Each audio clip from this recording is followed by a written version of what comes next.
do direção, né? Os resumos de direção, material, do que pelo meu esforço mesmo. Eu consegui estudar quando muito, e aí como eu perdi. Aí muito apoio mesmo material, eu acho mais resolução que eu mesmo. Fala que vestibular tem 10 por passar, aquele cara que sabe que vai ter que fazer sacrifícios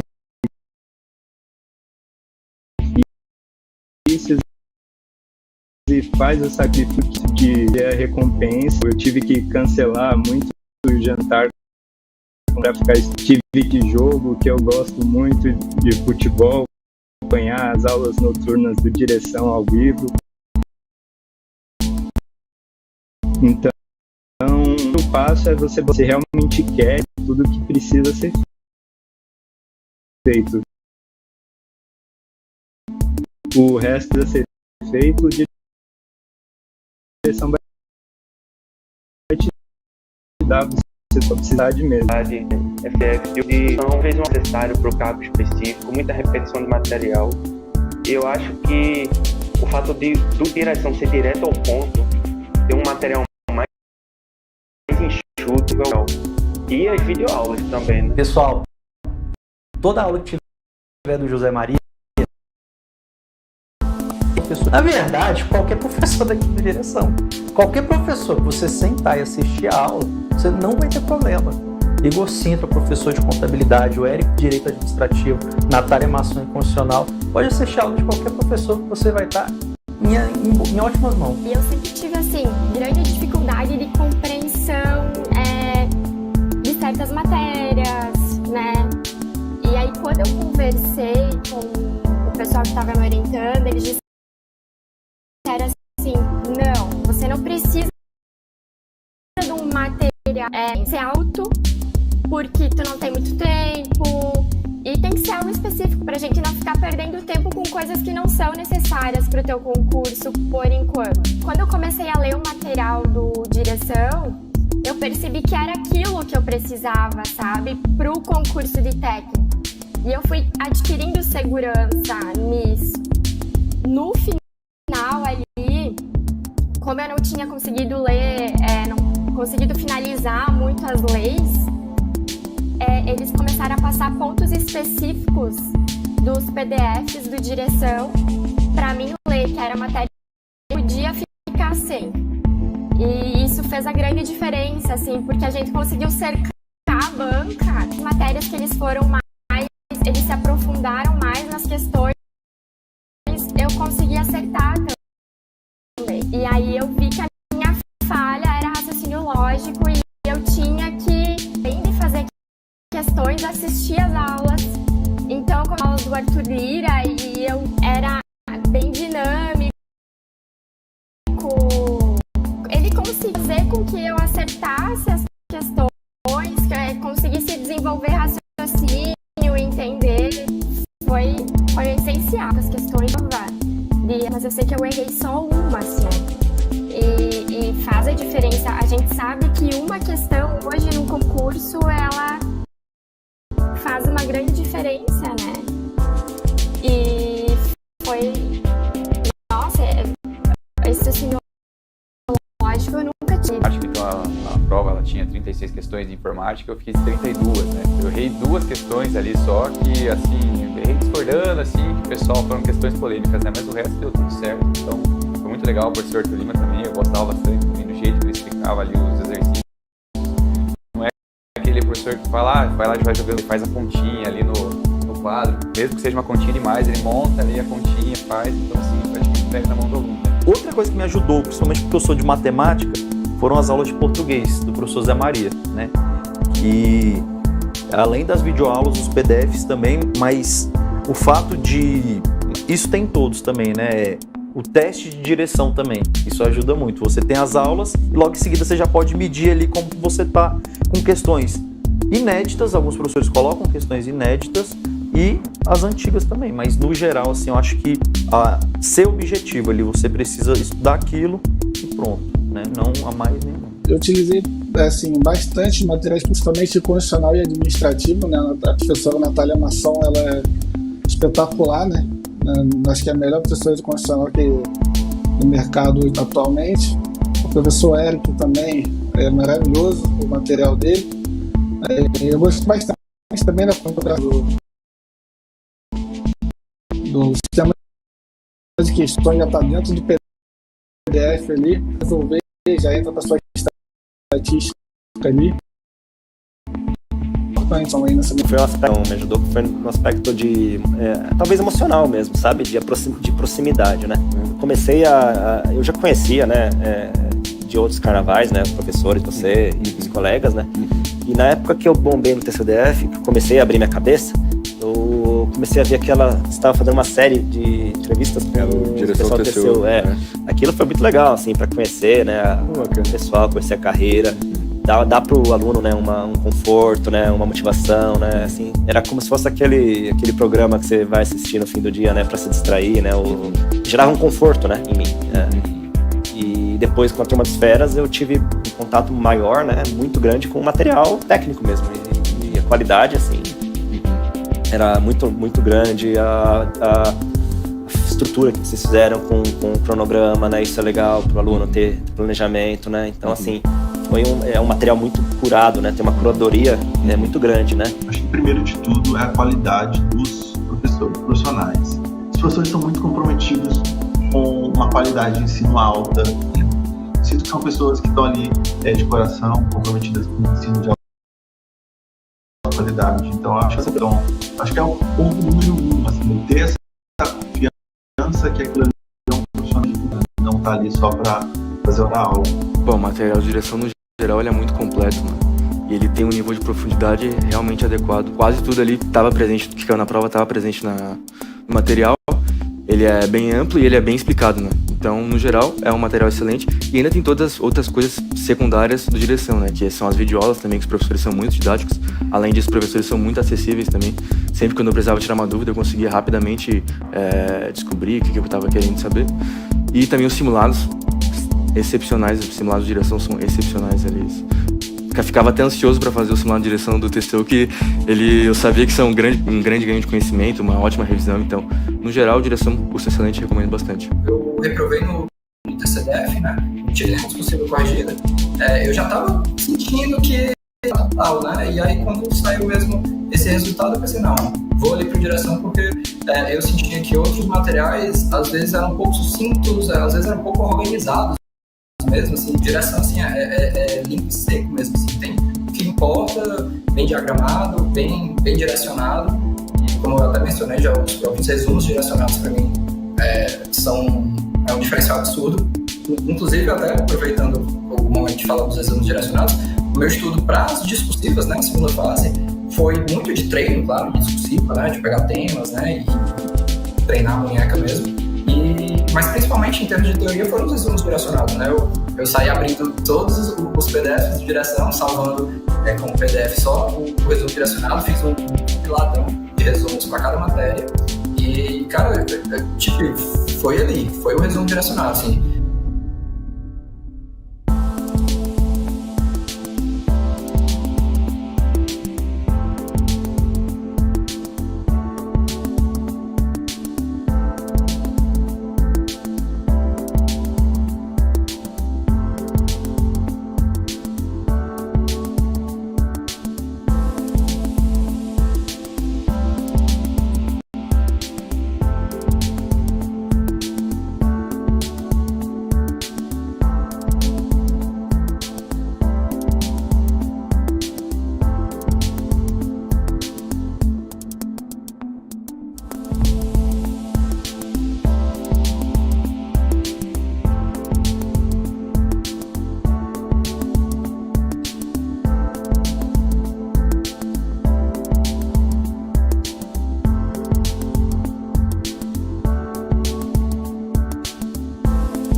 Bom dia a todo mundo que tá aí comigo nesse domingo de manhã, né? Então, força, Deus ajuda quem cedo madruga.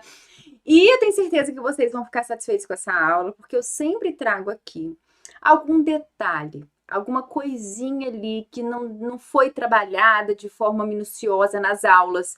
Então, essas aulas de questões, eu sempre aconselho todo mundo a assistir. Se você, meu aluno, não assistiu às aulas de questões anteriores, procura aí no YouTube do Direção, tem muitas aulas de questões CESP.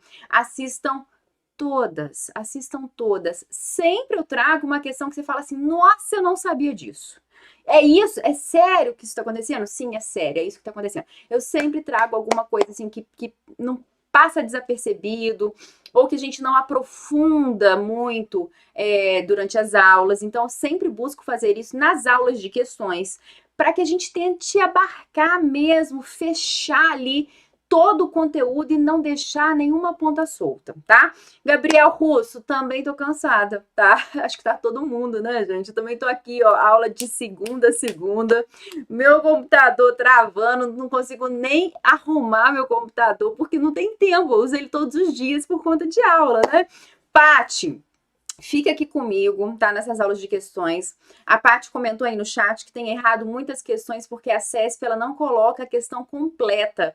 Isso é foda, isso é fogo. Porque às vezes você pensa, não tá errado, mas tá faltando uma parte aí. O que a gente faz? Paty, hoje a gente vai fazer algumas questõezinhas assim, e acho que a verdade é, você vai ter que pegar o costume mesmo, ir fazendo muitas questões da CESP, para ir pegando o costume de lidar com ela, por isso questões é muito importante, tá ok? Então é isso, deixa eu ver quem mais tá aí, o piano tá aí, gente, piano ensaio, a Joelma, a Luciana Faria, a Paty sempre aqui comigo, Adriana, Eni, deixa eu ver mais quem, Aline, Paulo Sérgio, Osmar, Lucas, Mistaioba, Mistaioba, pra ser Mistaioba, Miss Passatempo, Miss sei lá o que das contas, agora Miss Pipoca com queijo, a nova novidade do momento. É isso, gente. Então tá, vamos lá, né? Vamos começar? Vamos começar com euforia. Orlando, oi Orlando! Vamos começar com empolgação, vamos começar com euforia, porque é isso aí, né, gente? É isso aí. Deixa eu ver quanto tempo que a gente tem ainda para o concurso. 1 mês e alguns dias, né? Então, tudo bem, tá todo mundo cansado, mas falta pouco, né? Essa é a vantagem de um edital com prazo curto aí, né? De realização de prova, porque a gente é aquele momento assim que você vai lá, você vai morrer de estudar, mas é por um curto período. Imagina o edital daí 6 meses, acho que o negócio, acho que seria pior, tá? Se você teria mais tempo para estudar, mas você vai carregando aquele cansaço, acho que seria pior. Então é isso, é hora de dar o gás, é hora de dar o sangue nos olhos e vambora. Vamos começar com prescrição e decadência. Eu adoro essa matéria, gente, eu adoro essa matéria. E a questãozinha, com certeza, pelo menos uma na sua prova. Então vamos lá. Decadência e prescrição, vambora. Camilo e Isabel eram casados e tinham 2 filhos menores fruto de sua união. No dia 15 de agosto de 2020, Camilo cometeu feminicídio contra Isabel, que era segurada do INSS. Após o devido processo penal, Camilo foi condenado definitivamente à pena de 12 anos de reclusão. Nossa, então ele pronto matou a esposa, né, gente? E foi condenado a 12 anos de reclusão. Considerando essa situação hipotética, o direito positivo e a jurisprudência aplicada ao Superior Tribunal de Justiça assinale a opção correta. Você fala assim, gente, o que isso tem a ver com direito previdenciário? Vamos ver, né? Então, o marido pronto matou a esposa e agora vamos ver o que eles querem saber da gente. Questãozinha de 2021. Letra A. A autarquia previdenciária poderá ajuizar ação regressiva para cobrar de Camilo ressarcimento das despesas com pagamento da pensão por morte aos dependentes da segurada, desde que observado o prazo prescricional de 5 anos contados da data da morte de Isabel. que acontece, pessoal? A questão está querendo saber o seguinte: o INSS está sendo obrigado a pagar uma pensão por morte para os filhos de Isabel porque o marido Camilo pronto matou. A culpa de estar pagando essa pensão por morte é de quem? É do raio do Camilo que matou a esposa. Se ele não tivesse matado a esposa, o INSS não estaria gastando aí com pensão por morte para essas crianças, certo? Então a culpa é do Camilo. A culpa é dele. Então ele não só é culpado por tudo na vida dessas crianças, como é culpado perante o INSS de ter gerado esse direito à pensão por morte. Beleza. Então olha só. Nesse caso, pode o INSS entrar com uma ação regressiva contra Camilo e cobrar dele esses valores pagos a título de pensão por morte?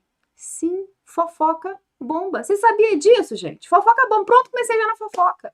Fofoca bomba. Você sabia que o INSS pode entrar com ação regressiva e cobrar o valor dos benefícios concedidos em virtude do crime cometido?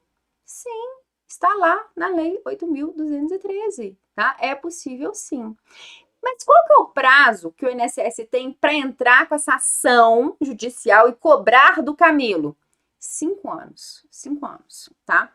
Por que 5 anos, gente? Por que o INSS tem esse prazo de 5 anos para entrar com essa ação judicial?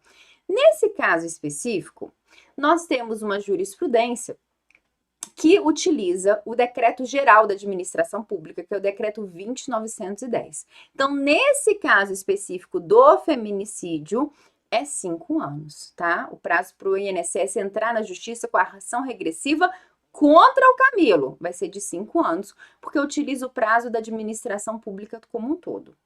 Esse prazo prescricional, na verdade, esse prazo, né, que a gente está falando aqui de 5 anos, ele não tem tanta chance de cair assim, não, porque ele está previsto em outro decreto, que é o 20.910, é um pouquinho mais profundo para vocês, tá? Mas eu pronto contei, porque eu sempre brinco que não quero ser apedrejada no dia seguinte, a data da prova. Agora, saber que o INSS pode entrar com uma ação regressiva contra o indivíduo que cometeu feminicídio, gerou direito a benefícios previdenciários, isso aí você tem que saber. Tá ok?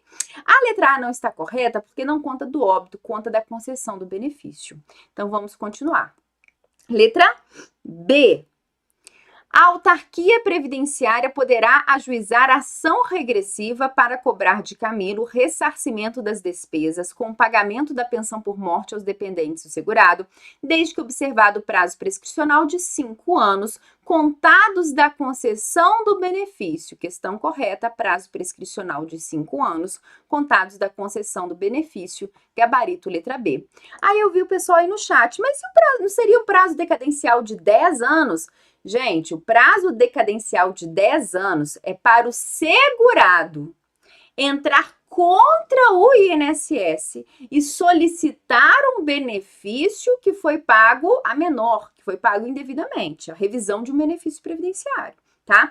Esse prazo aqui é o prazo do INSS para entrar com uma ação contra o segurado, contra um indivíduo, tá? Que não necessariamente seja segurado. Entrar contra o indivíduo que gerou o direito ao benefício previdenciário em virtude desse feminicídio, ok? Então vamos lá, isso aqui é muito importante, detalhe importante que está lá na legislação previdenciária. Letra C. A autarquia previdenciária não poderá ajuizar ação regressiva para cobrar de Camilo o ressarcimento das despesas com o pagamento da pensão por morte dos dependentes segurado, uma vez que essa hipótese não é prevista em lei. Errado, temos sim essa hipótese prevista em lei. Letra D. A autarquia previdenciária poderá ajuizar ação regressiva para cobrar de Camilo o ressarcimento das despesas com pagamento da pensão por morte aos dependentes da segurada, desde que observado o prazo prescricional de 10 anos? Não temos prazo prescricional de 10 anos, contados da concessão do benefício. Letra E. A autarquia previdenciária não poderá ajuizar ação regressiva para cobrar Camilo o ressarcimento das despesas com o pagamento da pensão por morte dos dependentes da segurada, uma vez que a concessão de benefício previdenciário não pode ser considerada como um dano sofrido pela entidade previdenciária. Erradíssimo. É um dano sofrido, sim. Tá ok? Então, vamos lá. Onde que está isso, gente? Você fala assim, nossa, professora, Professora, eu nunca ouvi falar dessa história na minha vida. Onde que tá isso na lei? Eu não sei. Tá lá no artigo 120, olha só. Artigo 120 da Lei 8.213. A Previdência Social ajuizará ação regressiva contra os responsáveis nos casos de: primeiro, negligência quanto às normas de padrão de segurança e higiene do trabalho indicadas para a proteção individual e coletiva. Segundo, violência doméstica e familiar contra a mulher, nos termos da Lei 11.340. Então, muito importante, vamos lá. Essa ação regressiva do INSS contra um indivíduo vai ocorrer em duas situações. Primeiro, quando a empresa não observar as normas técnicas de segurança do trabalho. Por exemplo, a empresa não está adotando o EPI correto, equipamento de proteção individual correto, ou não está fornecendo equipamento de proteção individual correto. Pronto, seu empregado se acidentou, um moço do passatempo recheado, soterrado, perdeu as duas pernas, pronto. No caso dele, ele nunca mais vai conseguir trabalhar na vida. Ou então, pronto, caiu de um andaime porque não tinha o cinto certo, estava sem capacete, estava sem nada, sem os equipamentos corretos. Caiu do andaime, ficou paraplégico, vai precisar da aposentadoria por incapacidade permanente. O INSS vai lá conceder aposentadoria por incapacidade permanente, não tem nem que cumprir carência, quem vai pagar somos nós, princípio da solidariedade.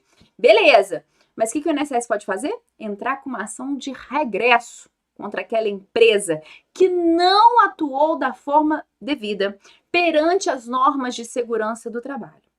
Notem que essa ação de regresso do INSS contra a empresa ou contra a pessoa que cometeu feminicídio ou violência contra a mulher não é só no caso de pensão, de gerar pensão por morte. É no caso, por exemplo, quando o indivíduo que não usou o EPI correto fica inválido e tem direito à aposentadoria por incapacidade permanente. Ou então, quando ele vai se afastar por acidente do trabalho e ter direito a um auxílio doença acidentário. Ou então, quando a mulher ela ela sofre, em virtude da violência doméstica, ela sofre uma incapacidade permanente e vai ter direito à aposentadoria por incapacidade permanente. Então, assim, sempre que uma dessas duas ações gerar o direito a um benefício previdenciário, o INSS pode entrar com uma ação de regresso contra esses indivíduos, ou contra a empresa que não atuou da forma devida em relação às normas de segurança do trabalho, ou contra o indivíduo que cometeu um crime contra a mulher, uma violência doméstica contra a mulher, nos termos lá da Lei Maria da Penha. Tá ok? Então, são duas hipóteses de ação de regresso, que os procuradores do INSS vão ingressar contra esses indivíduos, tá certo?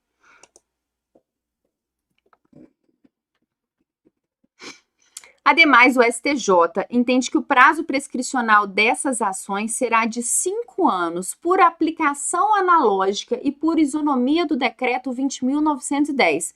Logo, quando a demanda indenizatória for ajuizada pelo ente estatal, autarquia previdenciária, contra o particular, o prazo prescricional também deverá ser o mesmo, ou seja, de 5 anos. Então, vocês vão completar no caderno de vocês, lá no estudo de prescrição e decadência, e colocar o seguinte: ação do INSS contra o particular.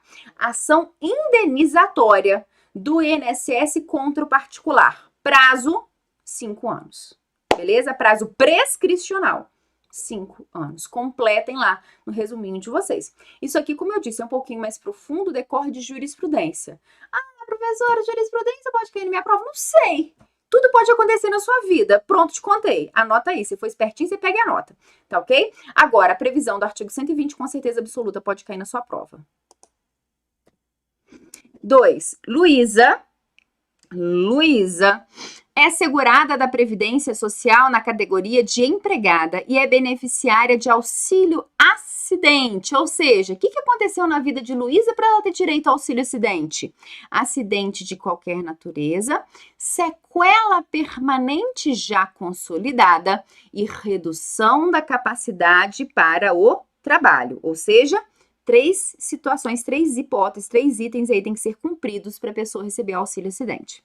No ano de 2015, a atingir a idade mínima para aposentadoria, ela requereu o benefício ao INSS e, em razão do indeferimento, ajuizou nesse mesmo ano ação previdenciária.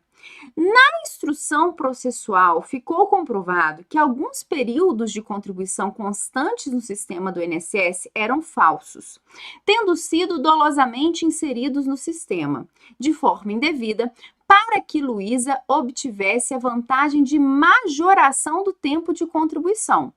Tendo como referência a situação hipotética, julgue o item a seguir. Paty, deixa eu te contar uma história.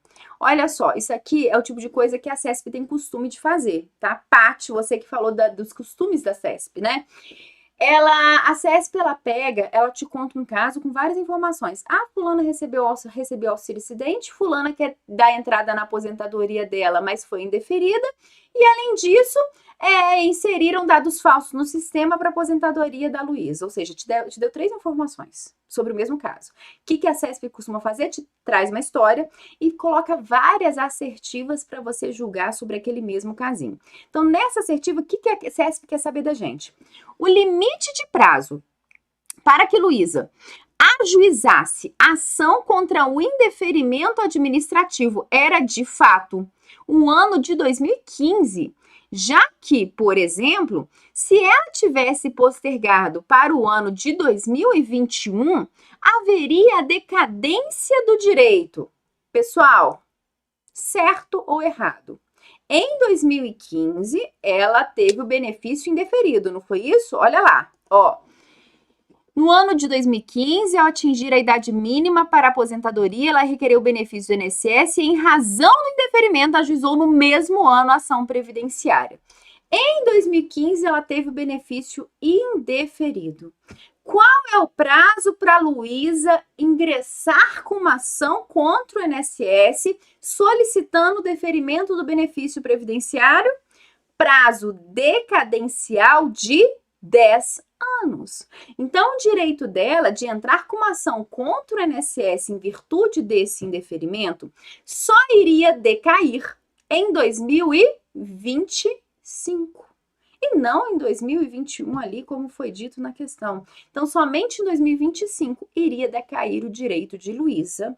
Essa regrinha está no artigo 103 da Lei 8.213, tá?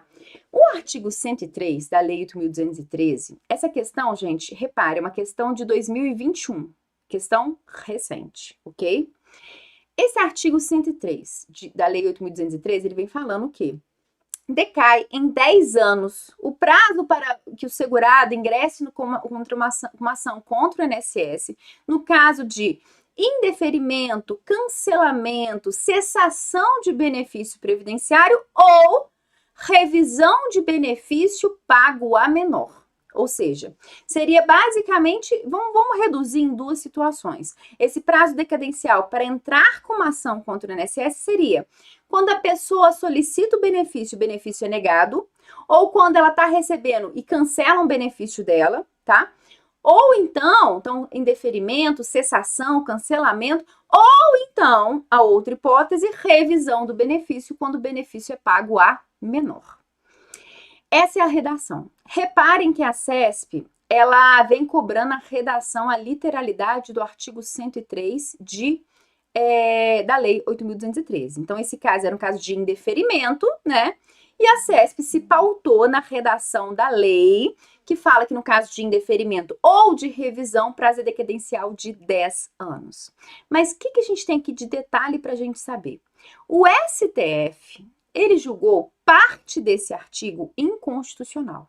Por quê?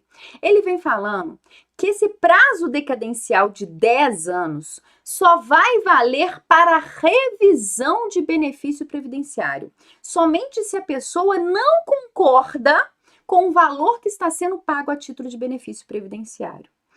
Para o STF, no caso de indeferimento, cessação de benefício, nessas outras hipóteses, não haveria prazo decadencial, não correria prazo. Por quê? Porque a pessoa pode solicitar um benefício que ela adquiriu o direito a qualquer momento. Então, não haveria esse prazo decadencial para se insurgir contra esse ato de indeferimento, tá? Então, pelo fato da pessoa que adquiriu todos os direitos, por exemplo, cumprir todos os requisitos para minha aposentadoria por tempo de contribuição antes da reforma, se eu solicitar o meu benefício daí a 10 anos, 15 anos, eu vou ter direito? Sim. Porque o que importa é eu ter cumprido os requisitos, eu ter adquirido o direito, independentemente de quando eu solicitar o benefício. Justamente por esse motivo, o STF fala, olha, no caso de indeferimento, não tem prazo decadencial, não. Nenhum prazo vai correr. Por quê? Porque a pessoa pode solicitar o benefício a qualquer momento. Se ela solicita e o INSS nega, ela pode entrar na justiça a qualquer momento. Então, essa é a visão do INSS. Aí vocês vão falar, do STF. Aí vocês vão perguntar, professora, o que fazer em uma prova da CESP? Como me posicionar? Eu vou levar em consideração o artigo 103, redação literal, ou eu vou levar em consideração esse posicionamento do STF? O que vocês vão fazer? Nessa questão, a questão estaria errada de qualquer forma. Por quê? Se a CESP levasse em consideração a literalidade do artigo 103, a questão está errada porque o prazo iria decair somente em 2025. Se a CESP levasse em consideração o posicionamento do STF, o direito jamais iria decair. A questão também estaria errada. Então, como se posicionar na hora da prova? A princípio, se a questão é uma questão seca, você vai levar em consideração artigo 103 da lei, que fala que decai em 10 anos o prazo para se insurgir contra uma decisão do INSS de indeferimento, cessação de benefício, cancelamento ou revisão. Agora, se vier falando, de acordo com os tribunais, de acordo com o STF, o prazo decadencial de 10 anos só serve para revisão, não serviria para indeferimento, porque no caso de indeferimento, a pessoa teria qualquer prazo, ela poderia solicitar novamente o benefício a qualquer momento. Então, é isso que vocês têm que ter atenção na hora de fazer a questão da CESP, beleza? Então, vamos lá. Vamos lá.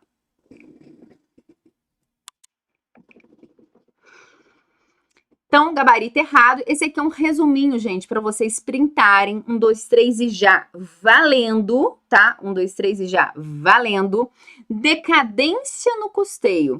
Direito de constituir o crédito. 5 anos, tá? Então, decadência do direito de constituir o crédito. Aqui, gente, a decadência no custeio, o que é para a gente recapitular? Decadência no custeio e prescrição no custeio. O que é a decadência no custeio? É o prazo para a Receita Federal verificar aquela existência do débito, ou seja, do crédito, né? Verificar que a empresa não recolheu as contribuições previdenciárias e ela vai ter 5 anos para lançar esse valor, esse crédito tributário que a Receita tem que receber, tá? Então, a Receita Federal verificou que a empresa não pagou a contribuição previdenciária, ela tem um prazo de 5 anos para lançar o crédito tributário. Como que ela lança o crédito tributário? Lavra um auto de infração, comunica a empresa que ela está devendo, inicia um processo administrativo que vai gerar o lançamento. Terminou o processo administrativo. A empresa não pagou, mesmo notificada, a empresa não pagou, o que a Receita Federal pode fazer? Ajuizar uma ação cobrando esse valor da contribuição previdenciária. Qual que é o prazo aqui? Prescricional, de 5 anos. Então, em relação ao pagamento das contribuições previdenciárias, ao custeio, temos o prazo decadencial de 5 anos e o prazo prescricional de 5 anos. Ou seja, a Receita Federal verificou que a empresa não pagou, ela tem um prazo decadencial de 5 anos para constituir o crédito, para efetuar o lançamento, ok? Lavra o auto de infração, inicia o processo administrativo, constitui crédito. Ah, achou então um valor X, que a empresa tem que pagar um valor X. A empresa não pagou.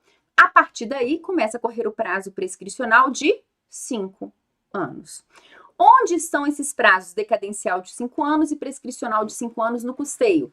Código Tributário Nacional. Não é a legislação previdenciária que regulamenta, é o Código Tributário Nacional, tá ok?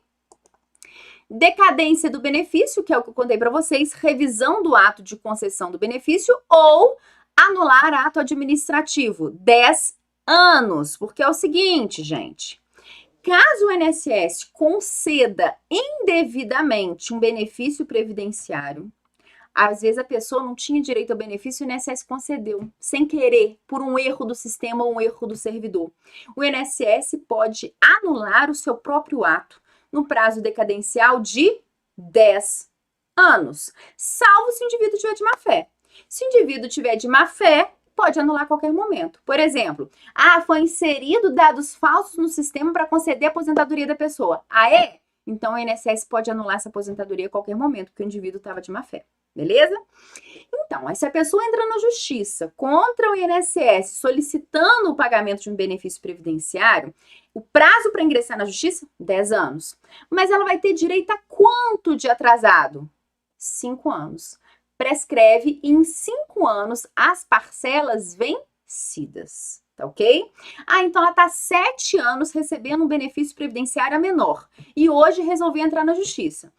7 anos ela tá dentro do prazo decadencial para entrar na justiça? Sim, mas ela vai ter direito a quantas parcelas vencidas? Somente a dos últimos 5 anos. As dos outros 2 anos, prescreveu, ok? Então é isso, gente, sobre prescrição e decadência, um pequeno resuminho para vocês, tá ok? Então vamos lá. Então, decadência do custeio, 5 anos. Prescrição do custeio, 5 anos. Decadência, revisão do ato de concessão do benefício ou anular ato administrativo, 10 anos. E prescrição dos benefícios, ação para receber prestação vencidas ou restituídas, 5 anos. Aí o pessoal tá perguntando no chat, professora, e se a pessoa não entra com a ação na justiça para rever seu benefício dentro do prazo de 10 anos? Pronto, se lascou! Ela vai continuar recebendo aquele benefício menor o resto da vida, porque ela não se insurgiu no momento correto, que é no prazo decadencial de 10 anos. Professora, e se o INSS, por um erro do sistema, concede um benefício previdenciário a uma pessoa que não tem direito? Beleza, uma pessoa de boa fé que não tem direito. Passou 10 anos, o INSS não se ligou nisso. Ou então ele se ligou, mas não agiu. Né? Ele teve ciência do fato, do ato, mas ele não atuou, ele não fez nada. Em 10 anos. E aí, já era. Essa pessoa se deu bem, porque o INSS não vai poder fazer nada, porque ultrapassou o prazo. Tá? Então, prazo decadencial e prescricional são prazos de limitação de atuação. A pessoa não pode ficar inerte em casa, boiando, assistindo seriados com pipoca com queijo e não agir, tá? Então, são prazos que limitam a atuação tanto do INSS, autarquia previdenciária, quanto do segurado, ok? Então, vamos continuar. Pronto, revisãozinha aí de prescrição e decadência. Artigo 103. O prazo de decadência do direito e da ação do segurado ou beneficiário para revisão do ato de concessão, indeferimento, cancelamento ou cessação de benefício e do ato de deferimento, indeferimento ou não concessão de revisão do benefício é de 10 anos. 10 anos, tá ok? STF, que decidiu? O prazo prescricional do artigo 103 apenas se aplica nas hipóteses de revisão do ato de concessão, de modo que o maior prejuízo que o segurado pode ter é o de receber, por exemplo, um valor inferior ao devido, ok? Próxima questãozinha. Acerca da prestação previdenciária e de princípios da Seguridade Social e de seu custeio, julgue o item que se segue. Não é aplicado prazo decadencial de 10 anos para a concessão inicial de benefício previdenciário. Pessoal, não é aplicado prazo decadencial de 10 anos para a concessão inicial de benefício previdenciário. Para você que tem o costume de fazer questões da CESP, tá? Em casa, eu sempre aconselho. Faça em um site específico de questões, tá? Ao invés de ficar pegando provas antigas, sendo a trabalheira, vá no site, pega um dia, faz só questão de prescrição e decadência.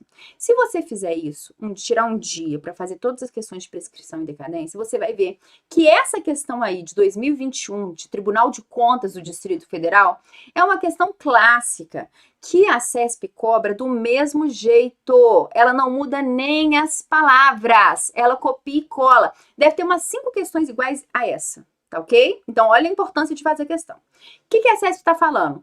Não corre prazo decadencial para concessão inicial de benefício previdenciário. Foi o que eu falei com vocês, tá? Imagine uma pessoa que tenha direito a uma pensão por morte, tá? O marido pronto morreu. Uma pessoa tá vivendo a vida, tá chorando, tá lamentando, tá deprimida, esqueceu de pedir a pensão por morte, gente. Esqueceu, porque eu tinha dinheiro. Que lá era assim, dá pra comprar umas roupinhas pra ela. Não preocupou com a pensão por morte. O tempo foi passando, a inflação foi subindo, o dinheiro foi apertando, até que ela falou, opa, eu não solicitei minha pensão por morte. E aí, gente, posso, depois de 15 anos, solicitar minha pensão por morte que eu tenho direito? Sim. Se no momento do óbito seria gerado o direito à pensão por morte, porque o indivíduo era segurado, recolheu as contribuições, tudo bonitinho, tudo direitinho, e a esposa teria direito à pensão por morte, depois de 15 anos, se ela solicitar o benefício previdenciário, ela vai ter direito à pensão por morte? Sim. Corre prazo decadencial? Não. Piano ensaio, reparei aqui que ele me fez uma pergunta. Professora, a pessoa consegue receber retroativo? Não, aí não dá. Aí não tem jeito de receber retroativo, não. Por quê? Porque a legislação, a Lei 8.213, quando fala de pensão por morte, fala o seguinte: regra geral, a pessoa, se ela solicita a pensão por morte em até 90 dias a contar do óbito, retroage a data do óbito. Agora, se ela espera mais de 90 dias para solicitar o benefício, conta-se a partir do requerimento. Então, nesse caso, que a pessoa esperou 15 anos para solicitar a pensão por morte, ela vai ter direito, mas só dali para frente, porque vai contar do requerimento. Beleza? Então, questãozinha, gente, que essa aqui você tem obrigação na sua vida de acertar, porque é repetitiva, tá? Então, questão correta, ok? E se for menor de 18 anos, é isso mesmo, Paty. Se for menor de 16 anos, o prazo é de 180 dias, beleza? Então, direito ao benefício previdenciário é imprescritível e também não corre prazo decadencial. Indeferimento, cancelamento, cessação do benefício antes de concedido não pode decair de acordo com o STF. Revisão de benefício previdenciário quando pago a menor, decadencial. Prazo de 10 anos, decadencial, tá? A gente vai fazer uma questãozinha dessa do menor de 16 anos mais pra frente. Por isso que eu não falei aqui agora, porque senão eu perderia a graça. Mas vocês já estão aí no chat falando, né, gente? Então, vamos lá. Acerca da prescrição e da decadência em direito da Seguridade Social, julgue o item a seguir. É de 5 anos o prazo de decadência do direito ou da ação do segurado ou beneficiário para revisão do ato de concessão, indeferimento, cancelamento ou cessação do benefício e do ato de deferimento, indeferimento ou não concessão de revisão do benefício. Pessoal, questão errada. O prazo é decadencial de 10 anos, tá? Tô sendo repetitiva, mas todo mundo vai sair dessa aula decorado, tá? Todo mundo vai sair dessa aula decorado. Vamos lá. Julgue o item relativo à Seguridade Social. Olha, eu coloquei uma questãozinha de 2013 da AGU. O termo inicial para a contagem do prazo decadencial para a Previdência Social anular o ato administrativo do qual decorram efeitos favoráveis para o beneficiário é de 10 anos a partir da data em que o ato for praticado, ainda que se comprove a má-fé do beneficiário? Errado. Salvo comprovada a má-fé. Questão errada, tá ok? Aqui, gente, eu chamo a atenção de vocês porque tem uma lei muito importante que está prevista no edital de vocês, que é a Lei 9784, Lei de Processo Administrativo no âmbito federal, que está lá prevista no seu edital de direito administrativo, tá? Lá nessa lei, no artigo 54 da Lei 9784, vem nos dizendo que a administração como um todo tem o prazo decadencial de 5 anos para anular os seus próprios atos, quando decorrerem efeitos favoráveis para beneficiários de boa-fé, salvo comprovada má-fé, ok? Então, a Lei de Processo Administrativo, Lei 9784, fala desse prazo decadencial de 5 anos. Mas aqui no direito previdenciário, a Lei 8.213 fala que decai para a administração pública em 10 anos, decai para o INSS, Autarquia Previdenciária, de forma específica, em 10 anos, o prazo para anular os seus próprios atos, quando decorrerem efeitos favoráveis a beneficiários de boa-fé, salvo comprovada a má-fé. O que vocês têm que notar? Em relação ao INSS, Autarquia Previdenciária, o prazo que ele tem para anular seus próprios atos, quando ele percebeu que está errado, é de 10 anos, decadencial de 10 anos. Em relação à administração pública como um todo, que não seja o INSS, o prazo para anular seus próprios atos, autotutela, decai em 5 anos. Então, olha só a diferença. O INSS concedeu uma aposentadoria indevida. Ele tem um prazo decadencial de 10 anos para anular os seus próprios atos. Agora, um outro exemplo. O servidor público da União teve uma aposentadoria concedida pelo regime próprio de previdência social da União indevidamente. Qual é o prazo para a União anular esse ato de concessão indevida de aposentadoria no regime próprio de previdência social? 5 anos. Porque nesse caso, para a União, se aplica o artigo 54 da Lei 9784. Entenderam o raciocínio? Quando é o INSS, a Autarquia Previdenciária, ele tem um prazo decadencial de 10 anos para anular os seus próprios atos.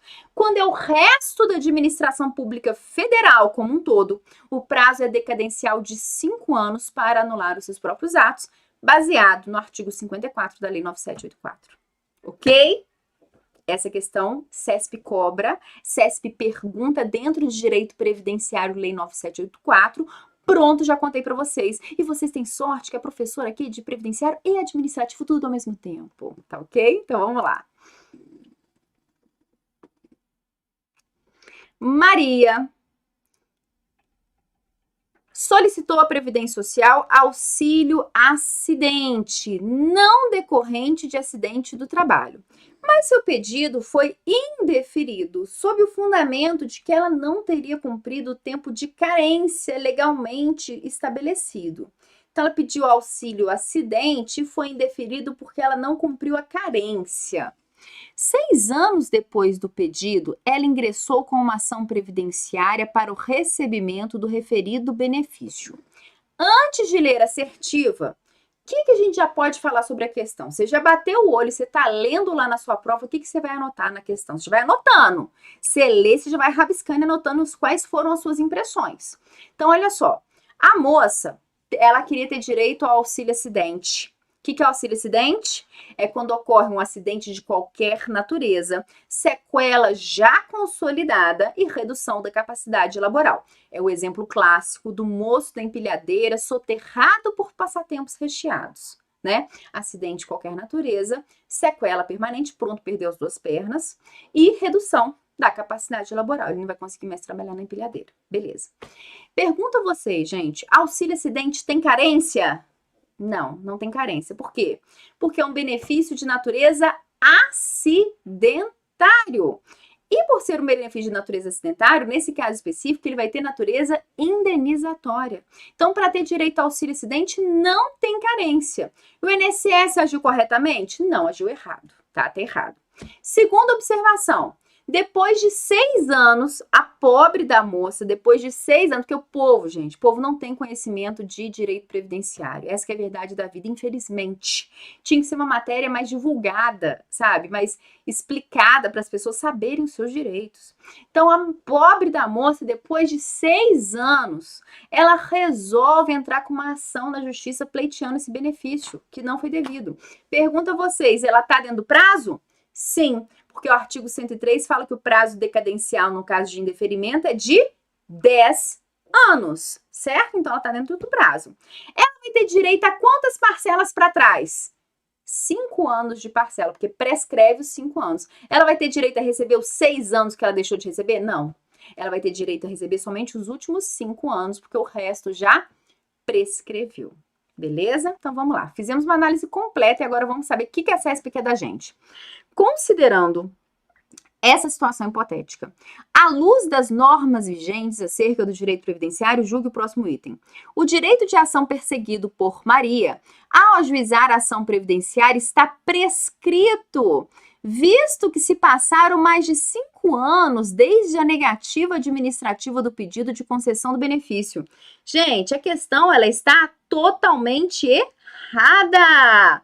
Totalmente errada. Por quê? Por que está errado? Gente, não prescreve o direito de ação nesse caso, é um prazo decadencial para entrar contra a ação. É um prazo decadencial para entrar contra a ação, beleza? Prazo decadencial, ok? Então, é um prazo decadencial de 10 anos. As parcelas para trás que estão prescritas, as últimas, um aninho só que prescreveu, ela vai ter direito aos últimos 5 anos. Então, questão totalmente errada. Recurso das decisões administrativas. Gente, o pessoal tá aí empolgado aí no chat, mas agora eu peço a atenção de vocês, tá? Recurso de decisões administrativas é um dos temas que foi mais cobrado no último concurso do INSS. Quando você vai fazer questões, vocês vão observar que a maioria das questões são do último concurso do INSS. Mas como já tem vários vídeos, tem até um vídeo meu aí no YouTube do Direção que eu comento a última prova inteira do INSS, eu trouxe outras questões diferentes. E tem uma questão aqui que eu trouxe para vocês, que ela tem detalhes que nós não costumamos tratar em aula. Então fiquem atentos, que é um privilégio de vocês que estão aqui assistindo essa aula de questões. Então, meus alunos, gente, por favor, sempre assistam as aulas de questões. Eu imploro, assistam essas aulas, porque vem sempre um detalhezinho ou outro que é importante para vocês. Então, vamos lá. Sérgio apresentou o requerimento administrativo para revisão do seu benefício previdenciário, tá? Então, ele apresentou um requerimento administrativo, ok? O INSS ou negou ou pagou a menor e ele solicitou uma revisão do benefício no próprio INSS, ok? Então, vamos lá. O INSS julgou improcedente a pretensão de Sérgio, então ele vai poder recorrer, certo? Com base nessa situação e considerando a disciplina relativa à organização da Previdência Social, assinale a opção correta. Letra A. Da decisão poderá ser interposto recurso no prazo de 30 dias, não podendo o INSS, após a interposição, retratar-se de seu entendimento e deixar de encaminhar o recurso à instância competente. Primeira questão está errado, tá ok? Primeira questão está muito errada. Por quê? Imagine só que você solicitou um benefício previdenciário, o INSS pronto negou. Você pode recorrer dessa decisão. Antes do INSS jogar para cima, ou seja, jogar para a instância superior, ele pode rever a decisão, reconsiderar e deferir o benefício previdenciário? Pode. A letra A está incorreta, porque está nos dizendo que ele não pode reconsiderar a decisão. Então, questão errada. É possível, sim, que seja feito um juízo de reconsideração dessa decisão antes de enviar o recurso para a instância superior. Então, letra A está errada, tá ok?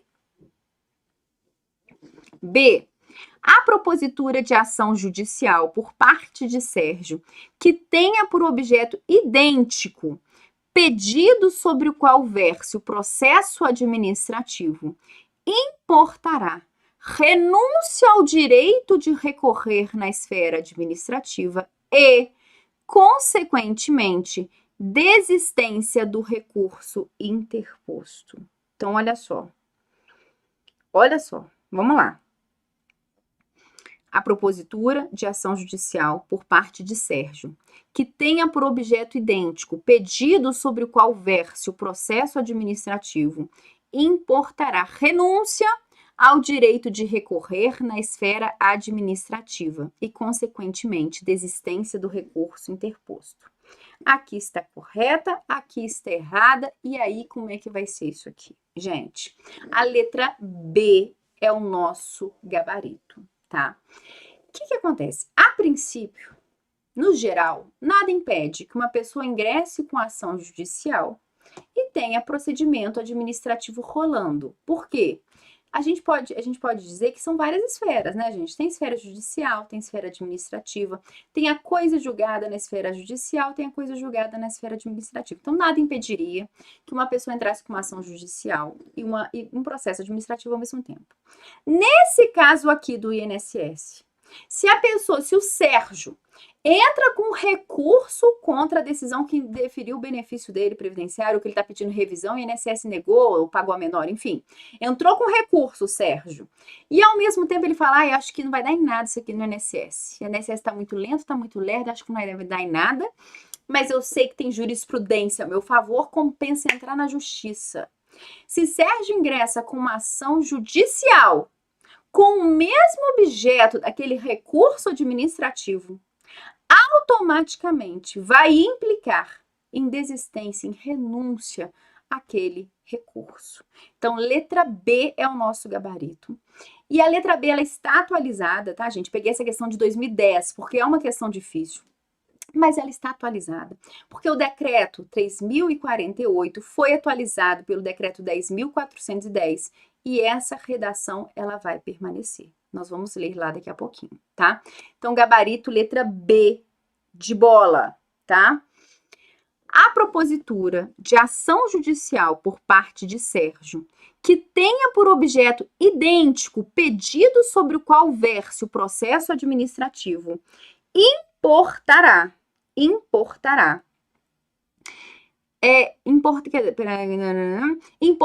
renúncia ao direito de recorrer na esfera administrativa e, consequentemente, desistência do recurso. Ok? Então, vamos lá. C. Todo recurso interposto em processo administrativo concernente a benefício previdenciário deve ser recebido apenas no efeito devolutivo. Errado. Os recursos em processo administrativo aqui perante o INSS devem ser recebidos em efeito devolutivo e efeito suspensivo. O que é isso, gente? Efeito devolutivo e efeito suspensivo. Na prova não vai te perguntar o que é. Você tem que decorar que os recursos têm efeito devolutivo e suspensivo. Mas o que é? Devolutivo é devolver a matéria para que ela seja analisada pela instância superior. Ou seja, tudo aquilo que você arguiu na primeira instância foi negado, você devolve todos aqueles questionamentos à instância superior. E o que é efeito suspensivo? Significa dizer que não vai ter aplicação à decisão até que termine o processo. Então, suspende, o efeito suspensivo, devolutivo e suspensivo, é porque não vai ser aplicado de imediato aquela decisão, ok? Então, vamos lá. Então, errado porque é efeito devolutivo e suspensivo, ok? Letra D. A comunicação da decisão do órgão colegiado sobre a pretensão de Sérgio terá de ser feita por correspondência sob registro, com aviso de recebimento, ou pessoalmente, se a primeira forma restar frustrada. Não é dessa forma, a gente vai ler o dispositivo que regulamenta essa questão da comunicação. Letra E. A decisão do Conselho de Recursos da Previdência Social, que julgar o recurso de Sérgio, se favorável, terá sua eficácia condicionada à publicação do boletim do serviço do INSS. Também não funciona desse jeito. Então, olha só, gente, vamos ler item por item. Decreto 3.048, nosso gabarito foi letra B. Qual que é o erro da letra A? É o artigo 305, parágrafo 1º. É de 30 dias o prazo para interposição de recursos e para oferecimento de contrarrazões, contados da ciência da decisão e da interposição do recurso, respectivamente. O INSS, a Secretaria Especial da Previdência e Trabalho do Ministério da Economia e, quando for o caso, na hipótese prevista no inciso 4º do CAPT, os entes federativos poderão reformar suas decisões e deixar de encaminhar, no caso de reforma favorável ao interessado, a contestação ou recurso à instância competente ou de rever o ato para não prosseguimento da contestação ou do recurso. Olhem aí que é uma redação dada pelo decreto 10.410 de 2020, ok? Letra B, que é o nosso gabarito, é o artigo 307 do decreto. A propositura pelo interessado de ação judicial que tenha por objeto idêntico pedido sobre o qual verse o processo administrativo importará renúncia ao direito de contestar e recorrer na esfera administrativa, com a consequente desistência da contestação ou do recurso interposto. Asterisco do poder na frente do artigo 307 do decreto. Beleza? Letra C, artigo 308. Os recursos interpostos tempestivamente contra a decisão proferidas pelas juntas de recurso e pela Câmara de Julgamentos do CRPS têm efeito suspensivo e devolutivo. Artigo 319.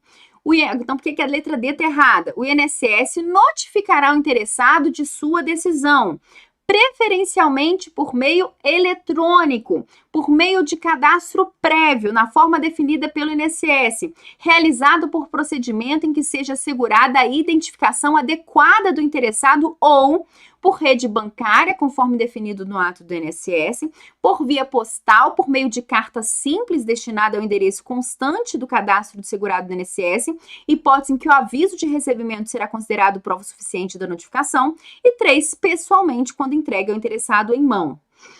Letra E é o artigo 325. Os atos e decisões normativas sobre o benefício dos órgãos e entidades da Previdência Social devem ser publicados na íntegra em boletim de serviço da entidade interessada, só tendo validade depois desta publicação. Então, pessoal, a questão é a seguinte: leiam com muita força de vontade os artigos do decreto que falam sobre processo administrativo. Sempre tem uma coisinha que você deixou de lado. Essa é uma questão que galera ia errar, tá? Galera ia errar. E tá lá, artigo 307 do decreto 10.410.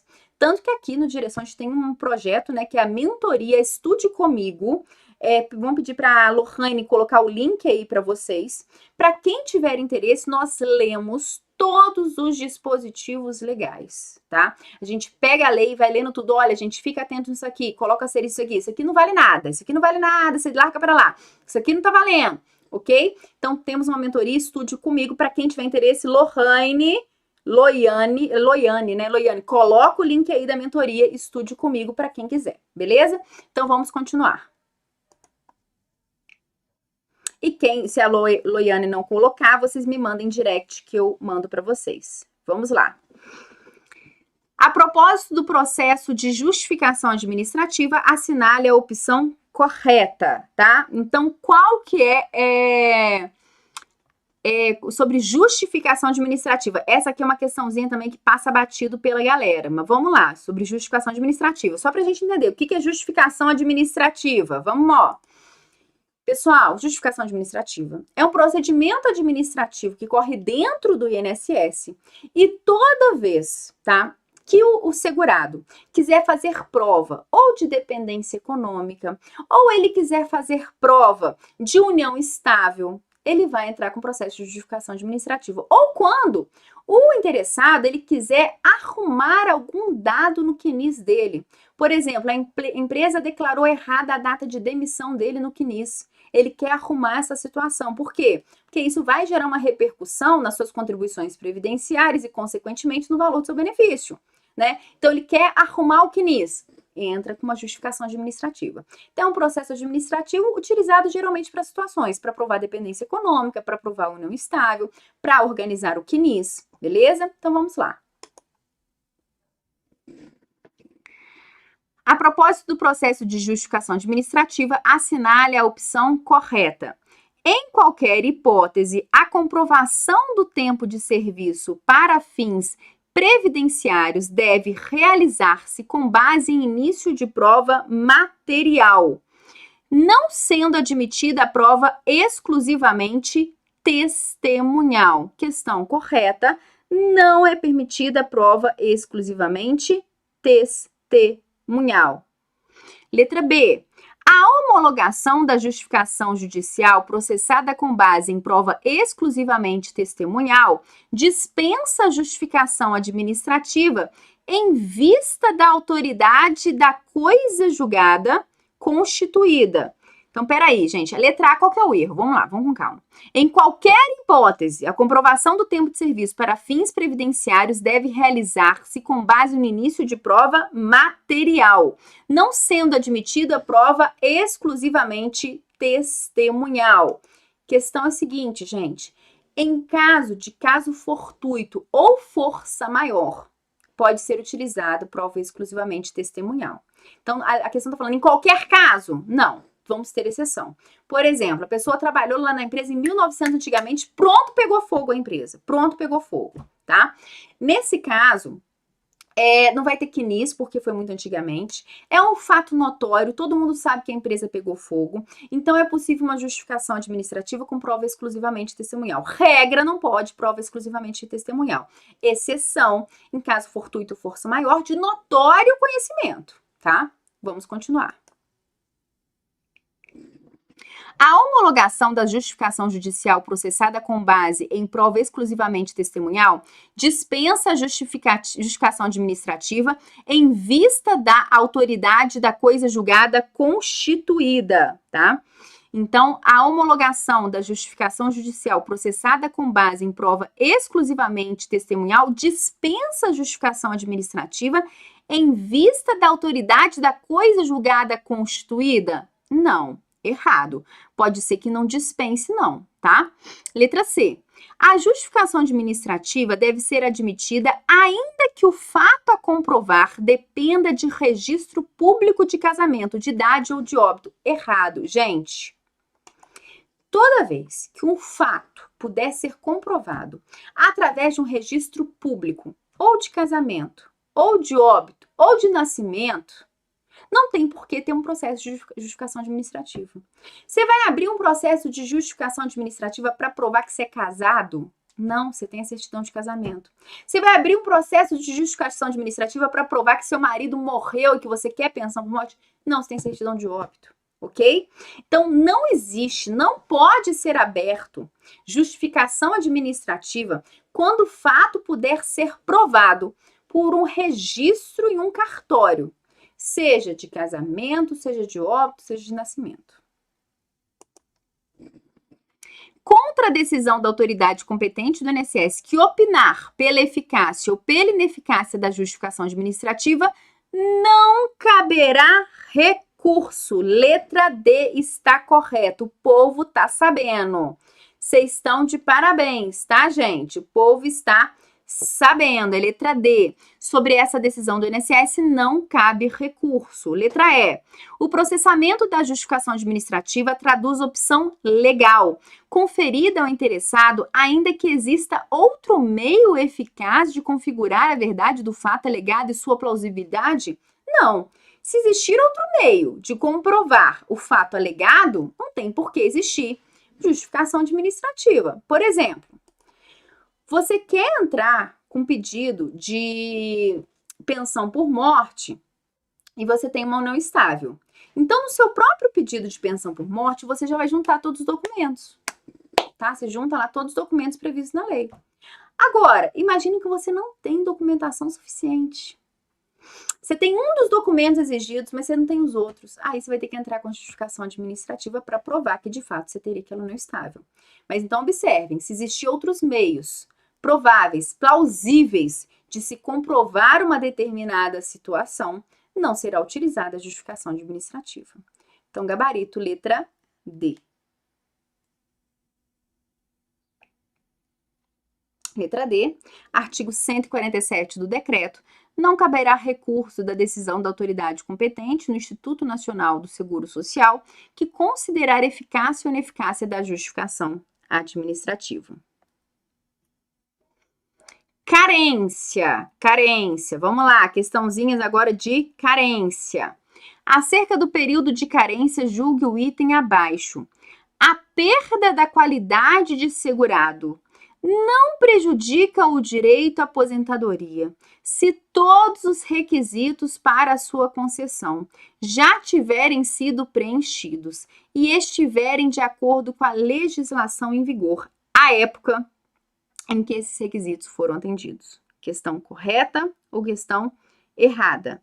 Então, a perda da qualidade de segurado não prejudica o direito à aposentadoria se todos os requisitos para a sua concessão já tiverem sido preenchidos e estiverem de acordo com a legislação em vigor à época em que esses requisitos foram atendidos. Questão correta. Vamos para um exemplo. Era uma vez um moço, tá? Que ele trabalhou dos 20 aos 35 anos, só na vida, 15 anos.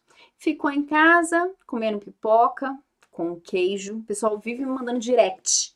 Professora, qual que é a receita de pipoca com queijo? Gente, é pipoca e é um queijo.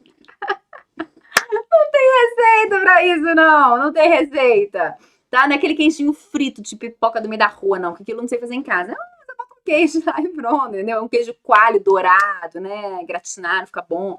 É isso, gente. Então a pessoa ficou o resto da vida assistindo lá a Casa do Dragão, assistindo aquele seriado novo que tá aí do Senhor dos Anéis, tá muito bom, tem várias guerras de orcs, mas eu assisto só 10 minutos, depois eu desmonto. Filho pequeno, trabalhando de segunda a segunda, né? A gente tá difícil. Tá difícil esse seriado. Então o que acontece? Ficou essa vida quando antes de 2019, faltando uns dias para a reforma da Previdência, esse moço completa 65 anos. Ele vai ter direito à aposentadoria por idade? Ele trabalhou dos 20 aos 35 só. Ficou o resto da vida curtindo a vida adoidado, sem recolher, sem trabalhar. Completou 65 anos antes da reforma. Ele vai ter direito à aposentadoria por idade? Por idade? Sim. Por quê? Ainda que ele tenha perdido a qualidade de segurado. Como ele preencheu os requisitos? Idade e carência, que no caso da aposentadoria por idade é 180 contribuições mensais, que dá os 15 anos que ele trabalhou direto, ele vai ter direito ao benefício previdenciário. Onde é que eu quero chegar? Para ter direito às aposentadorias por idade, por tempo de contribuição especial, não é necessário que o indivíduo esteja na qualidade de segurado para pleitear o benefício previdenciário. Então, no caso dessas aposentadorias, não é necessário que o indivíduo esteja na qualidade de segurado para pleitear o benefício previdenciário.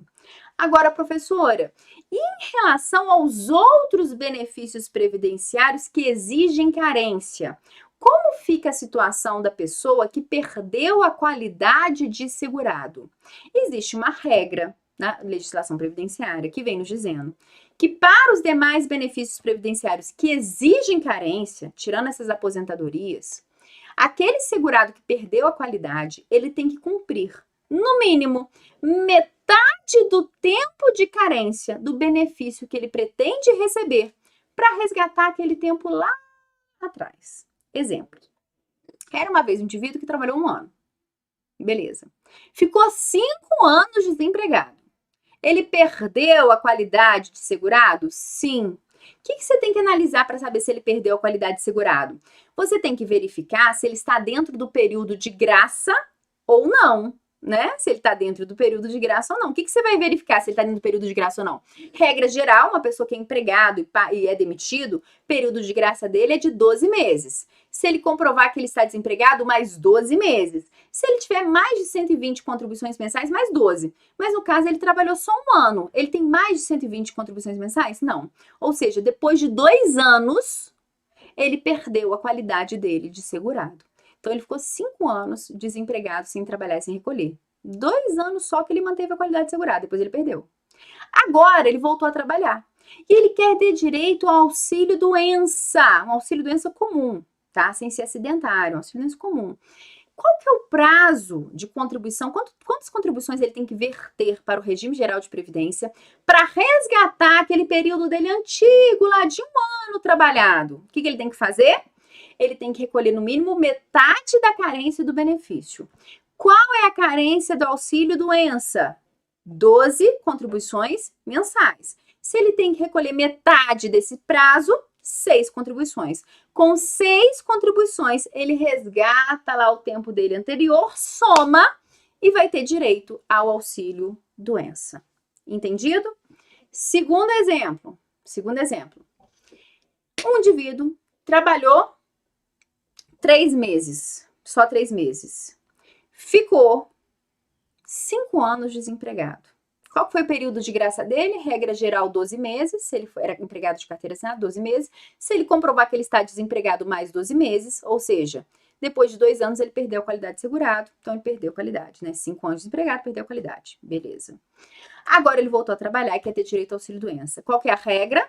Ele tem que cumprir, no mínimo, metade da carência para resgatar o período anterior. Então, se ele verter 6 contribuições, que é metade da carência do auxílio-doença, ele resgata o período lá atrás. Só que lá atrás ele só tem 3 meses trabalhados. 6 meses atual, que é metade da carência, mais 3, deu 9 meses. Ele vai conseguir, com 9 meses, cumprir a carência mínima do auxílio-doença? Não. Do auxílio por incapacidade permanente? Não. Onde é que eu quero chegar, gente? Essa regra de ter que recolher, no mínimo, metade da carência do benefício previdenciário, ela serve para resgatar o tempo de contribuição antes da perda da qualidade de segurado. Se lá antes da perda da qualidade de segurado a pessoa tinha pouco tempo de contribuição, ela vai ter que recolher mais agora, tá? Então só serve para resgatar o tempo lá atrás. Nesse meu último exemplo, que a pessoa tinha só 3 meses, o fato de ter recolhido, de ter cumprido a regrinha, de ter recolhido metade da carência, só serve para resgatar, mas aí não vai atingir a carência, o tempo mínimo de contribuição que ela precisa. Entenderam isso? Isso é questão clássica de prova. Então, primeira coisa, o que você tem que anotar? Quanto tempo de contribuição a pessoa tinha? Depois, você tem que verificar, ela perdeu a qualidade de segurado, sim ou não? Como é que você analisa se ela perdeu a qualidade de segurado? Você vai lembrar dos prazos do período de graça, ok? Prazos de período de graça. Regra geral, 12 meses. Se for facultativo, 6 meses. Se for licenciado das Forças Armadas, 3 meses. Lembraram disso? Então, você vai verificar o período de graça. Se você verificar que o indivíduo perdeu a qualidade de segurado, para que ele tenha direito aos benefícios previdenciários, ele tem que cumprir metade da carência. Então, metade da carência do auxílio-doença, 6 contribuições. Metade da carência do salário-maternidade, 5 contribuições, porque o salário-maternidade é 10, se recolher 5, resgata o período lá atrás. Ok? Então, é isso.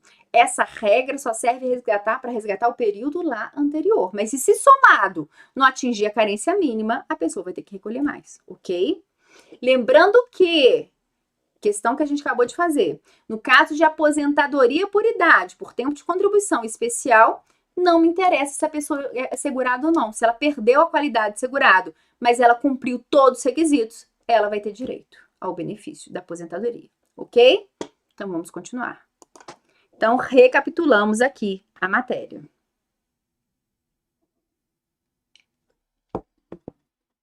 A Isabela está perguntando, posso contribuir como segurada facultativa recebendo o seguro-desemprego? Peraí, gente. Só para responder, Isabela, posso recolher como segurada facultativa recebendo seguro-desemprego? Pode. Mas eu não aconselho na prática. Por quê?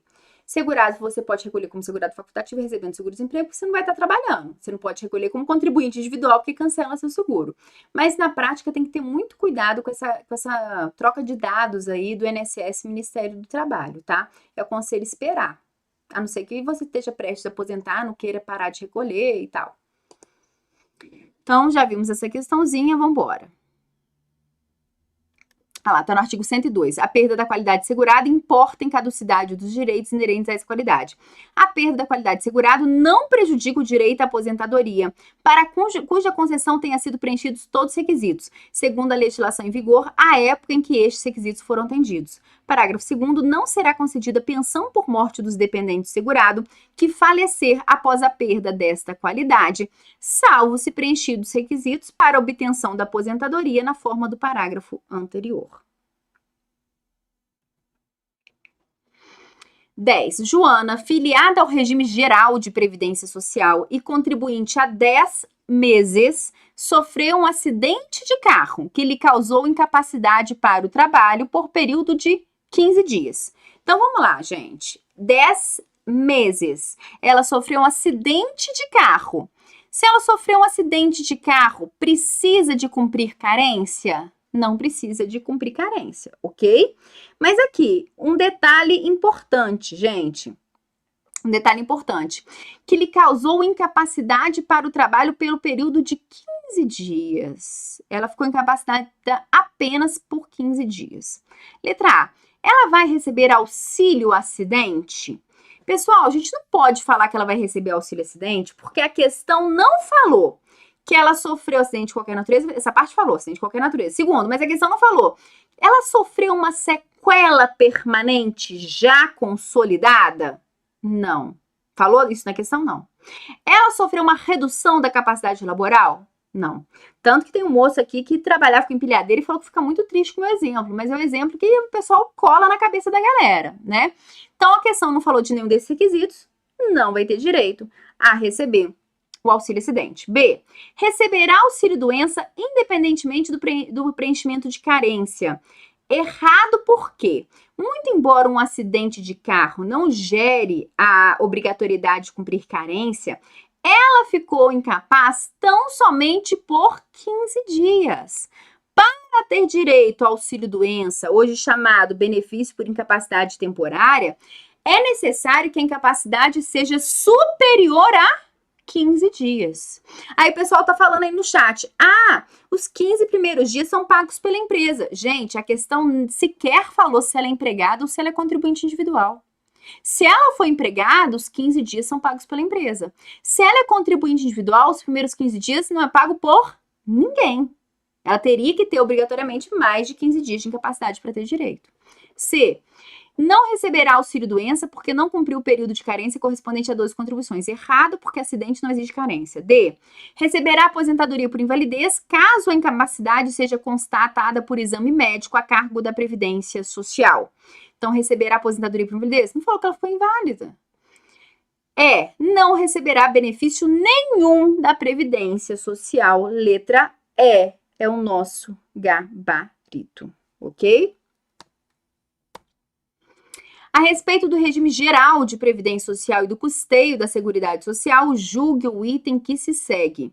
Considerando a jurisprudência dos tribunais superiores, o segurado especial terá direito à aposentadoria por idade, com requisito diferenciado, desde que comprove o exercício da atividade rural por tempo igual ao número de meses exigidos para a carência do benefício. Vamos entender isso aqui. A questão está dizendo que o segurado especial vai ter direito à aposentadoria por idade, desde que comprove o exercício da atividade rural da carência mínima exigida, tá? Primeira observação, segurado especial tem direito à aposentadoria por idade? Eu sempre falo com vocês que hoje, após a reforma da Previdência, nós não falamos mais em aposentadoria por idade e nós não falamos mais em aposentadoria por tempo de contribuição. O que nós temos hoje é a aposentadoria voluntária, que exige do segurado idade e tempo de contribuição. Lembraram disso? Só que, em relação aos trabalhadores rurais, entre eles segurado especial, permanece existindo aposentadoria por idade. Tá? Então, o segurado especial, por ser um trabalhador rural, vai ter direito, sim, à aposentadoria por idade, que permanece existindo para os trabalhadores rurais. E como é que funciona isso? O trabalhador rural vai ter redução de 5 anos na idade para se aposentar.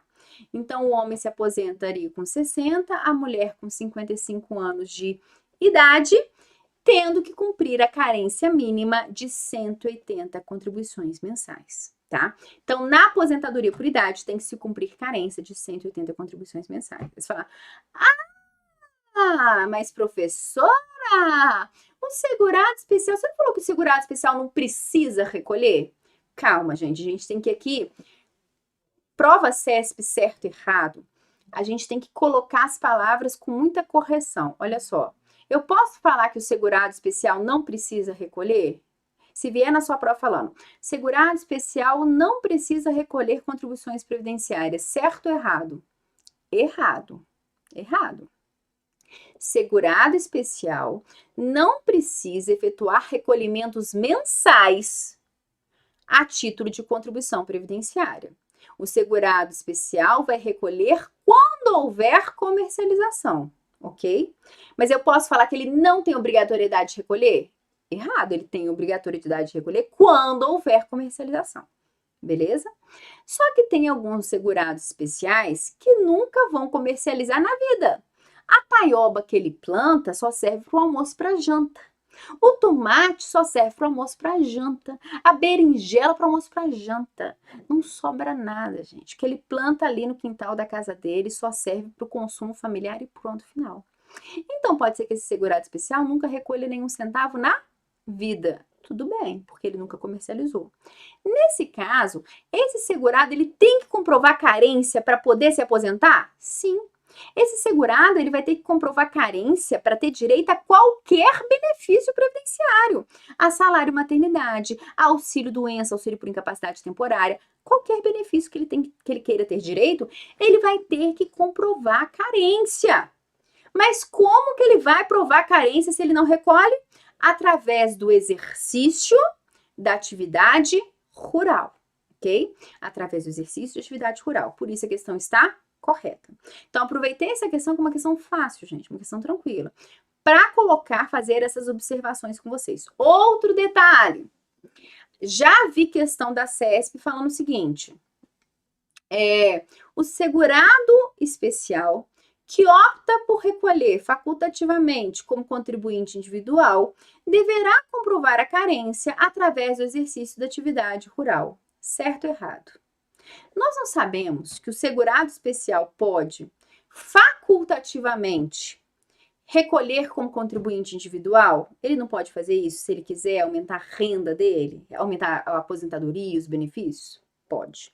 Nesse caso, quando o segurado especial recolhe facultativamente como contribuinte individual, ele vai ter que comprovar carência como qualquer outro, através das contribuições previdenciárias. Entendido? Então, detalhezinho aí, que se o segurado especial optar por recolher como contribuinte individual, ele vai ter que comprovar carência como qualquer outro segurado, através das contribuições, e não do exercício da atividade rural. Beleza? Então, questãozinha correta.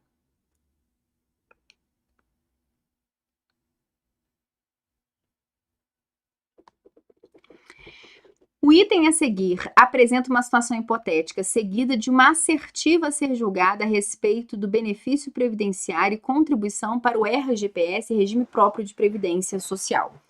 Flávio, que nunca havia contribuído para o RGPS, foi contratado como empregado de uma empresa privada. No 5º dia de trabalho, ao conduzir sua bicicleta rumo ao emprego, Flávio foi atropelado por um veículo, o que deixou absolutamente incapacitado. Coitadinho desse moço. Nessa situação, Flávio não terá direito à aposentadoria por invalidez concedida pelo RGPS por não ter cumprido o tempo mínimo de carência. Então, vamos lá, questãozinha tranquilíssima, né, gente? Então, Flávio, que nunca havia contribuído para o RGPS, foi contratado como empregado de uma empresa. No 5º dia, trabalhou só 5 dias e sofreu um acidente. Pronto, vai ter direito à aposentadoria por invalidez, aposentadoria por incapacidade permanente, ainda que ele tenha trabalhado só 5 dias? Sim, porque decorreu de acidente, que inclusive nesse caso é acidente do trabalho, porque no percurso da casa para o trabalho, do trabalho para casa é acidente do trabalho, então ele vai sim ter direito, porque nesse caso não exige carência.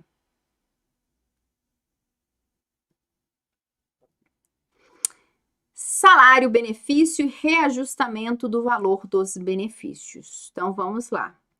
Primeira questãozinha.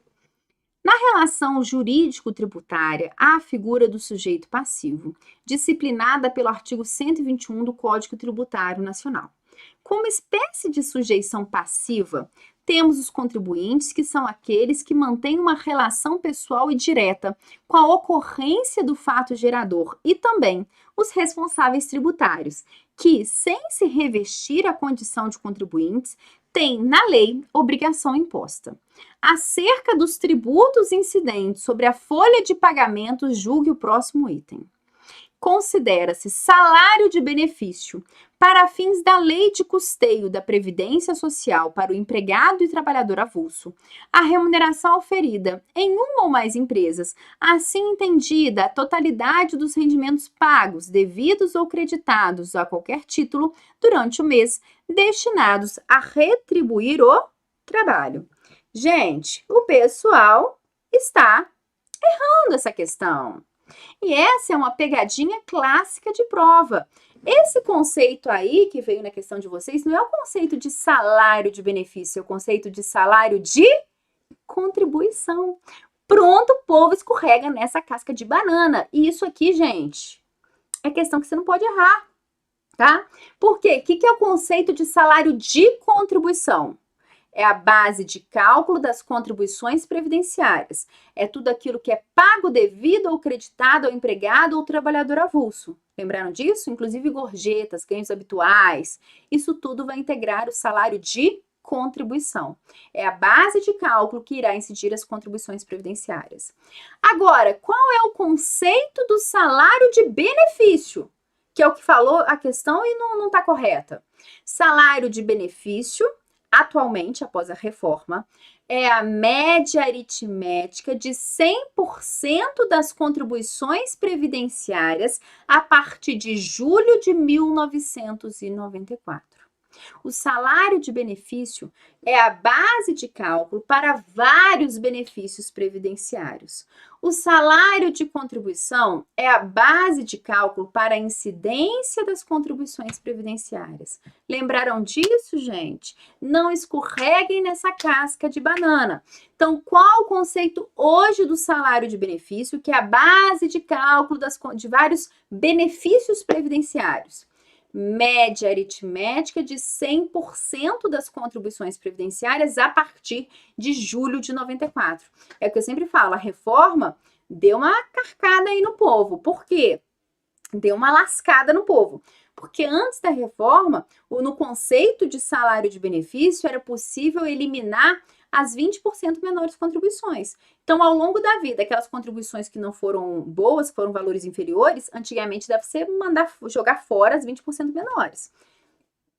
O que iria gerar uma repercussão no seu benefício previdenciário. Hoje não. Todas as suas contribuições entram no cálculo do benefício previdenciário. Tá? Soluço, não sei porquê, gente, um soluço. Tá? Entendido isso? Então, não escorreguem nessa casca de banana. Esse não é o conceito de salário de benefício. Esse é o conceito de salário de contribuição. Então, vamos lá. Gabarito errado. José, aposentado por tempo de serviço, recebe prestação previdenciária equivalente a um salário mínimo. Em março de 2006, o governo federal reajustou o salário mínimo em 13%.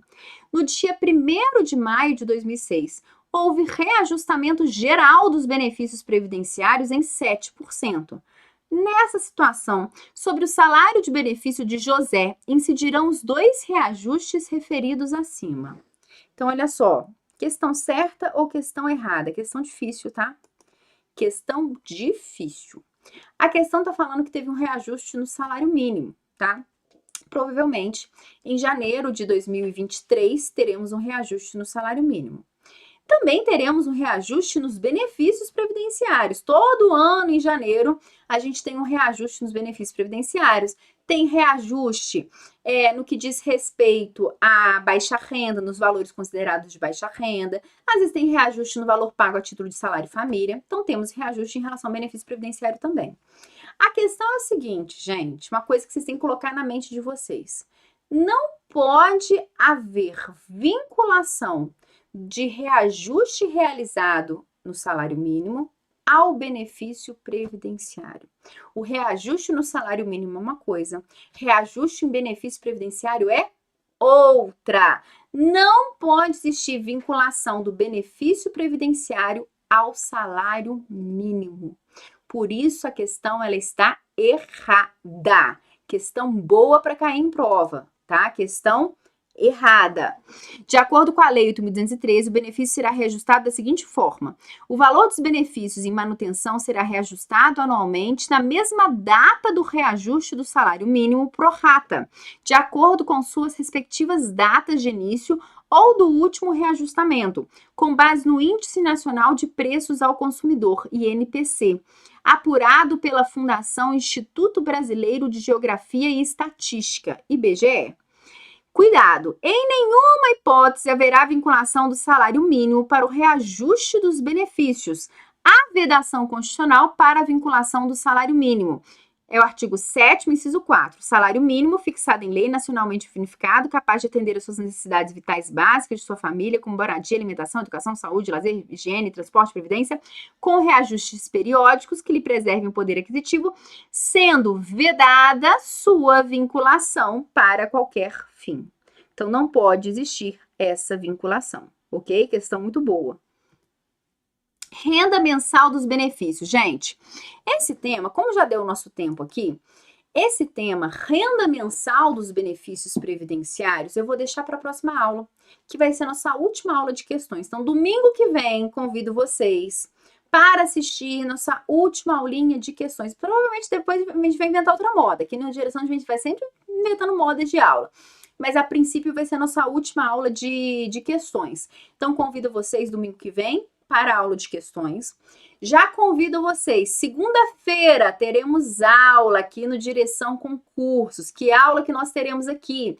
Vamos trabalhar a legislação que fala da contagem recíproca de financiamento, né, na contagem recíproca, quando o indivíduo quer levar o tempo de serviço de um regime para outro regime. Como é que funciona essa compensação entre os regimes previdenciários? Vamos trabalhar essa lei e o decreto que a regulamenta, tá? A lei é tranquila, o decreto é chato pra caramba, a gente vai ter que ler, não tem jeito, tá? Ah, professora, não gosto que fica lendo, se for ler em casa, então não assista a aula. Ok? Não assiste. Se você não gosta que eu leio, não assiste. Quem gosta que eu leio, assista a aula que eu vou dar dicas de sucesso. Vou falar, gente, isso aqui cai, isso é asterisco do poder. Ok? Tá bom? Segunda-feira é aula disso. Quarta-feira será a aula da tão esperada Instrução Normativa 128. Ok? Que vocês querem muito saber. Professora, quarta-feira teremos essa aula. Sábado que vem, mentoria, estude comigo.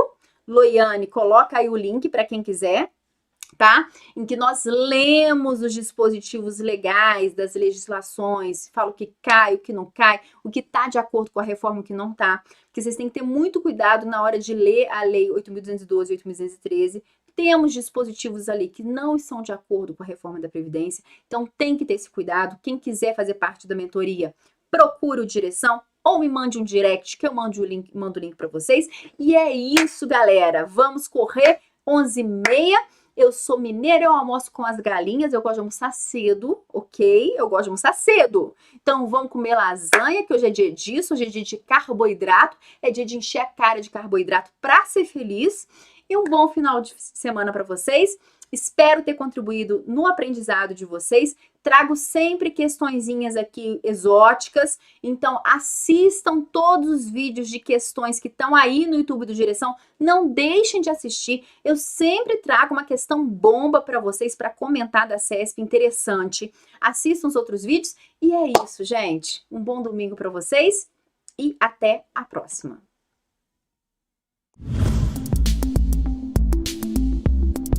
Eu acho que eu passei mais por esforço do pessoal do resumo, do Direção, né, os resumos de direção, material, do que pelo meu esforço mesmo. Eu consegui estudar, quando muito, 3 horas por dia. E aí comecei depois do edital aberto também, perdi esse tempo. Mas tive muito apoio mesmo no material, no PDF e nas aulas, né, de direção. Eu acho que esse pessoal tem mais responsabilidade na minha aprovação do que eu mesmo. O pessoal fala que vestibular só passa 10%, mas tipo, é o 10% que realmente quer passar. Aquele cara que sabe que vai ter que fazer sacrifícios e faz o sacrifício sabendo que é o único jeito de de colher a recompensa, então, tipo, eu tive que cancelar muito jantar com a minha namorada para ficar estudando, tive que deixar de assistir jogo, que eu gosto muito de futebol, para poder acompanhar as aulas noturnas do Direção ao vivo. Então, tipo, o primeiro passo é você botar na cabeça que você realmente quer e que você vai fazer tudo o que precisa ser feito. O resto, o que precisa ser feito, a direção vai te dar, você só precisa ter a força de vontade mesmo. A objetividade é fundamental. Eu já tive PDF de outros cursinhos e é muita enrolação, às vezes um aprofundamento desnecessário para o cargo específico, muita repetição de material. Eu acho que o fato do direção ser direto ao ponto, ter um material mais enxuto, mais objetivo, é o grande diferencial.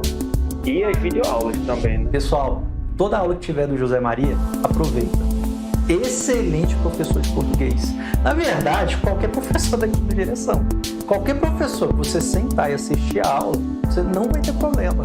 Igor Sintra, professor de contabilidade, o Érico, direito administrativo, Natália Masson, em constitucional, pode assistir a aula de qualquer professor que você vai estar em ótimas mãos. E eu sempre tive, assim, grande dificuldade de compreensão de certas matérias, né?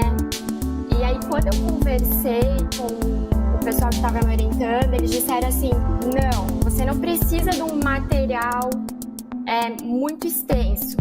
Tem que ser algo bem enxuto, porque tu não tem muito tempo, e tem que ser algo específico pra gente não ficar perdendo tempo com coisas que não são necessárias pro teu concurso por enquanto. Quando eu comecei a ler o material do Direção, eu percebi que era aquilo que eu precisava, sabe, pro concurso de técnico. E eu fui adquirindo segurança nisso. No final ali, como eu não tinha conseguido ler, conseguido finalizar muito as leis, eles começaram a passar pontos específicos dos PDFs do Direção para mim ler, que era matéria essencial que eu não podia ficar sem. E isso fez a grande diferença, assim, porque a gente conseguiu cercar a banca e em algumas matérias que eles se aprofundaram mais nas questões, eu consegui acertar também. E aí eu vi que a minha falha era raciocínio lógico e eu tinha que, além de fazer questões, assistir as aulas. Então eu comecei a assistir as aulas do Arthur Lira e eu vi que era bem dinâmico. Ele conseguiu, assim, fazer com que eu acertasse as questões, que eu conseguisse desenvolver raciocínio, entender. Foi essencial. Eu não lembro quantas questões tinham na prova de raciocínio lógico, mas eu sei que eu errei só uma, assim. E faz a diferença. A gente sabe que uma questão hoje num concurso, ela faz uma grande diferença, né? E